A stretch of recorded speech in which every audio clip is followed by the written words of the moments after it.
Welcome back to Uxbridge Scugog Live. So with us right here, as you see, is a proclamation with the city of Oshawa. And we're going to talk about this because I'm with Paul Kawigis, who has made this happen. If you know the song Born to Be Wild, if I could just burst out in song right now, I would.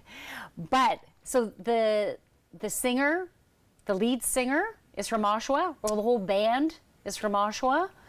So two of the members of Steppenwolf are from Oshawa. So they originally were a band that had roots in the city, and they used to play places like the Jubilee Pavilion by the lake. But the author, creator of Born to Be Wild is a guy by the name of Mars Bonfire, who is a proud Oshawa guy. Oh, and that's a super cool name, by the way. Yeah, I don't think it's his real name, but it's a very cool name. It's got some fire to it, Absolutely, right? yes. It definitely comes from a place of passion.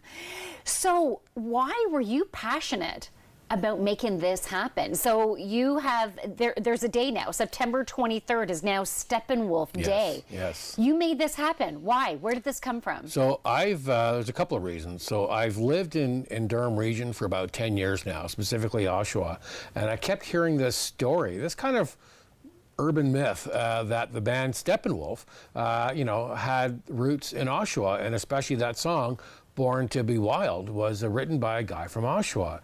And I always thought to myself, well, that is the perfect theme song for Oshawa. Why don't more people know about this? So Right. I've been thinking about it for 10 years, and then finally, I guess the beginning of September, I put the pieces together to sort of get some help from the city and the college and the Chamber of Commerce, and we were able to make this happen. So officially recognize September 23rd as Steppenwolf Day. I love that.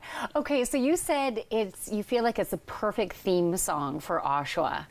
What kind of energy do you feel like Oshawa has? Yeah. So the thing about that song and why I think it's a perfect fit is that that song captured the spirit of the 1960s, which was about breaking free and rebellion and innovation and moving forward. And that song has a lot of energy in it.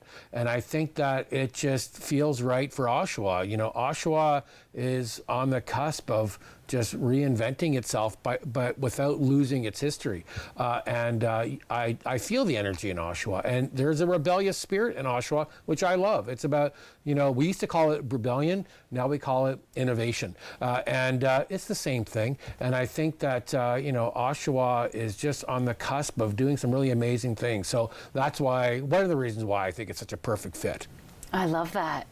Can you give us any insights of what might be happening next year, September 23rd, 2024? Anything exciting? Absolutely. Next year will be bigger and better. So this year we were just happy to make it happen and plant the flag, and that was great. And we had after a screening of my film, we had a Zoom interview with Mars Bonfire himself, and there were some local folks who took it upon themselves to do something special. As an example, local celebrity chef Ted Reeder created a special dessert, Born to Be Wild, that he had on. I think he sold out. Yeah, he's great. And so next year, my hope is that more people will take it upon themselves to invent a way to celebrate and recognize the day. I imagine that we'll get the college involved, we'll get locals involved. They may throw parties, they may do cool things like that, but the big news is that Mars Bonfire agreed to be here in person next year. Yay! So we'll include him in all of our festivities. I'm sure that the radio station will get involved. Maybe we'll throw a parade. Who knows? A big concert. And we'll get him involved in the music awards. But we're thrilled about that. I love that. You know what? I've been wanting to get Ted Reeder on the show. So thank you for mentioning Well, there you go. Now's I like the time. to try his breed, Yeah, too. he's got to come now. There's no way he can say no. Yeah. Now, I hope you don't mind. I think we have like a minute or two Sure. left, but I'd love to find out a little bit more about your film. Sure. Well, thanks so much. So the film that started this whole thing is something called Essential Noise. And it's the story of 1960s Yorkville. So again, apropos to what we're talking about, people think of Yorkville today as a very posh, expensive, overpriced cappuccino kind of place to hang out. It was not like that in the 60s. It was where all the hippies were. It was because they could afford to be there, because it wasn't the greatest place to be in Toronto. But during that time, there was a coffee house folk revival movement. And artists like Joni Mitchell, Gordon Lightfoot, Steppenwolf, Neil Young, and many. Margaret Atwood used to hang out there, and she was approached about the film too.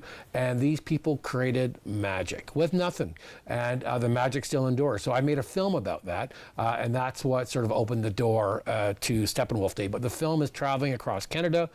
It was just in Europe. It won a big award. It's streaming in Boston. We're off to Sault Ste. Marie soon. So I'm treating the film the same way that those artists made music back then, and I'm just taking it to the people and to the streets, and so far it's working. That's beautiful. Congratulations. I can feel the vibration of success. It just keeps on building and building with that. Thank you. And bringing this to Oshawa Steppenwolf is Day. Pretty incredible. Thanks very much. I love Oshawa's new theme song. Yes, absolutely. Let's make that happen. I love it. Well, thank you so much. It was so great having you on the show. We'll be back with more on Oxford Scugog Life.